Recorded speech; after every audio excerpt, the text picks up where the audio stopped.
मैं आपके सामने जो है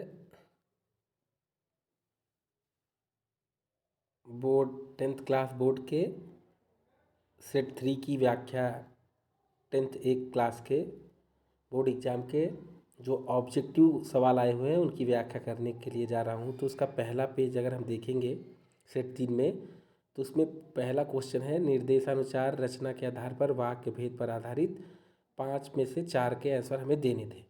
तो उसका पहला जो क्वेश्चन था, जब जापान जाने का अवसर मिला तब मैंने वहाँ वह अस्पताल भी देखा। इसको संयुक्त वाक्य में बदलना था। तो इसमें जैसे मैंने टिक भी कर रखा है कि अवसर मिलने पर मैं जापान गया और वहाँ वह अस्पताल भी देखा। तो इसका आंसर ये है। दूसरा है मौसम साफ होने पर यहाँ की बालकनी से भी कंचनजंगा दिखाई देती है। इस वाक्य का मिश्र वाक्य क्या है? तो इसका सी है, जब मौसम साफ होता है तब बालकनी से कंचनजंगा दिखाई देने लगती है। उसी तरीके से तीसरे क्वेश्चन में देखेंगे तो इसमें सर्वाधिक सरल वाक्य पहचानना है। तो इसमें आसमान जैसे उल्टा पड़ा था, ये वाला, और ये तो संयुक्त वाक्य है। मौसम अच्छा होने के बावजूद आकाश हल्के हल्के बादल से ढका था। तो यही है जो सिर्फ सरल वाक्य है। बाकी नार्गे बोलता जा रहा था और ये भी संयुक्त वाक्य है। जिसे पक्का मकान कहा जा सके, ये मिश्रित वाक्य है। तो ऑप्शन बी सही होगा। फिर चौथे क्वेश्चन में हम देखेंगे तो इसमें संयुक्त वाक्य का उदाहरण पूछ रहा है। तो हालदार साहब पान के पैसे चुकाकर जीप में बैठे और चले गए। तो ये ऑप्शन डी जो है चौथे का, ये सही है। इसके बाद अगले क्वेश्चन की तरफ बढ़ेंगे तो यह प्रश्न जितना सरल जान पड़ता है उतना है नहीं। ये मिश्र वाक्य का उदाहरण है। मैं एक विद्यार्थी हूँ और भौतिक मेरा पसंदीदा विषय है। ये संयुक्त वाक्य है। और विज्ञान का विद्यार्थी होने के नाते मैं यह जानता हूँ, ये सरल वाक्य है। आगे बढ़ेंगे, इसमें वाच्य बताना है। तो निराला ने फागुन के प्रभाव का व्यक्त किया है। तो ये कर्तृवाच्य का उदाहरण है, क्योंकि यहाँ जो करता है उसके बाद से, द्वारा, के द्वारा, ये सब नहीं आया है। तो ये सीधा सीधा कर्तृवाच्य हो जाएगा। तो पहले का सी है।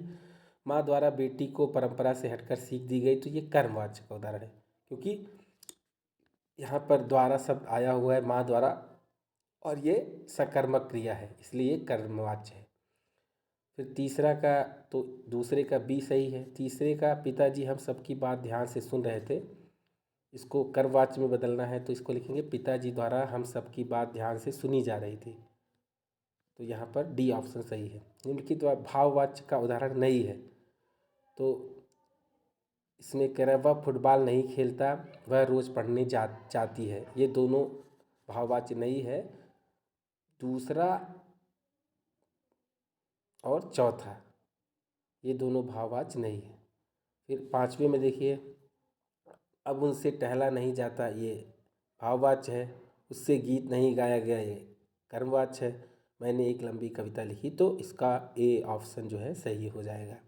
तीसरे क्वेश्चन में आएंगे, हनुमान की पूंछ में लगन न पाई आग। ये वाला अतिसंयुक्ति का उदाहरण है, क्योंकि हनुमान की पूंछ में आग नहीं लगी, बाकी सब लंका उन्होंने जला दी। तो यहाँ पर अतिसंयुक्ति अलंकार है। अब इसमें कह रहा है जो नथ हुआ वह मृत हुआ, ज्यों वृत्त से झरकर कुसुम। जो शब्द आया है तो यहाँ पे उत्प्रेक्ष अलंकार हो जाएगा। जैसे मैंने टिक करके रखा है, लेटी है श्रांत क्लांत निश्चल, तापस बाला गंगा निर्मल। तो यहाँ पे मानवीकरण गंगा का किया गया है, उनको बाला बताया गया है, बालिका। अगले में चौथे में देखेंगे, मेरी भवबाधा हरो राधा नागरी सोई, जातन की झाई परे श्याम हरित दुति हो। यहाँ पर श्लेष अलंकार है। ठीक है। अगला क्वेश्चन देखेंगे, पूछ रहा है इसमें उत्प्रेक्षा अलंकार का उदाहरण पूछ रहा है।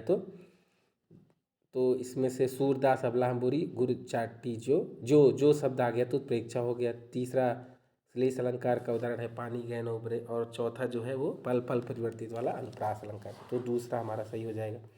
अब क्वेश्चन नंबर 4 देखते हैं। इसमें बताना है पद परिचय देना था। तो पान वाला हंसते हुए कहने लगा। तो इसमें क्या है, हंसते हुए शब्द क्रिया विशेषण है। कैसा, रीतिवाचक। तो यहाँ पर पहले का डी हो जाएगा, रीतिवाचक क्रिया विशेषण, कहने लगा क्रिया की विशेषता। दूसरा, शीला अग्रवाल को कॉलेज वालों ने नोटिस थमा दिया। तो शीला अग्रवाल संज्ञा शब्द है, और संज्ञा में भी व्यक्तिवाचक संज्ञा है, और स्त्रीलिंग भी होगा, एक वचन है और कर्ता कारक है। तो दूसरे का पहला सही है। तीसरे में इस वाक्य में कालवाचक क्रिया विशेषण का प्रयोग हुआ है। कालवाचक क्रिया विशेषण का प्रयोग हुआ है। तो काल मतलब समय, तो समय किन किन में है ये पूछ रहा है इस वाक्य में। तो इस वाक्य वे 2 साल तक वहाँ आते रहे, तो यहाँ पे समय का बोध है। बाकी मैं तुम्हें बधाई देने चला गया, लेखिका कॉलेज चली गई, पिताजी खुश, तो इन सब में नहीं है। तो तीसरे का ए ऑप्शन, वे 2 साल तक वहाँ आते रहे, ये सही है। इस कविता से हिमालय का सौंदर्य हमारी आंखों के सामने साकार हो जाता है। तो यहाँ पर जो इस शब्द है ये है सार्वनामिक विशेषण, क्योंकि इसके तुरंत बाद संज्ञा शब्द कविता आया है। तो ये है सार्वनामिक विशेषण, एक वचन, स्त्रीलिंग, कविता विशेष। तो सी ऑप्शन सही होगा। मैं वहाँ से जल्द भाग जाना चाहती थी, तो मैं शब्द यहाँ पे क्या है, मैं हमेशा उत्तम होता है। तो उत्तम पुरुष सर्वनाम, स्त्रीलिंग, एक वचन, कर्ता कारक हो गया। तो इस तरीके से हमने ग्रामर देख लिया। बाकी भी अगर आप कमेंट में हाँ करेंगे तो मैं उसकी भी व्याख्या कर दूंगा।